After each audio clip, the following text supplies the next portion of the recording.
Corona பேஷண்ட்ஸ்லாம் oxygen இல்லாத அளவுக்கு அந்த கவர்மெண்ட் ஹாஸ்பிட்டல்ஸ்லாம் இறந்து போனாங்க.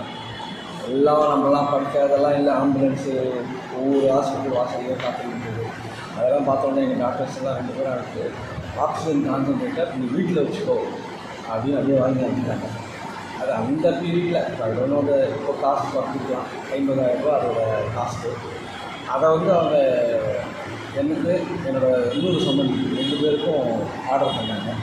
எனக்கு கொரியரில் தான் வருது. அது மாப்பிள்ளை எனக்கு என்ன அது கேஸ் எமர்ஜென்சிலே நீங்கள் எப்படி பண்ணணுங்கிறத எனக்கு வீடியோ மூலமாக தான் சொன்னார். கடவுள் புண்ணியத்தில் அதை பயன்படுத்த வேண்டிய அவசியம் இல்லாமல் போச்சு.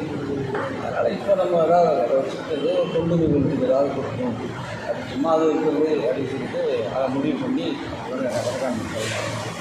ஹோட்டல்கள் மூலமாக யாருக்காவது இல்லை யாரும் டாக்டர்ஸ் அது ஆக்சிஜன் அது இந்த 2 டாக்டர்ஸ் சேர்ந்து தான் வாங்கி அனுப்பிச்சாங்க. ஆனால் அது நான் பயன்படுத்தலாம். அது எனக்கு அசிஸ்டண்ட் விஜயகுமார் பையன் தான். அது அவரோட அப்பா சம்பந்தி மாமனார். அவர் கவர்மெண்ட் ஹாஸ்பிட்டலில் ஒரு 10 பேஷண்ட்டை போட்டு கொரோனா பேஷண்ட்டை ஆக்சிஜன் இல்லை, அதனால் ஆக்சிஜன் ஒருத்தர் கொடுக்க வேண்டியது, அவர் கொஞ்சம் ரிவைவ் ஆகிற மாதிரி இருந்தால் 100 கொடுக்க வேண்டியது, அந்த மாதிரி ஒருத்தராக பண்ணி அவர் செல்லவிட அந்த ஆக்சிஜன் கான்சன்ட்ரேட்டர் அப்போ ரொம்ப டிமாண்டு அப்போலாம் டிமாண்டு.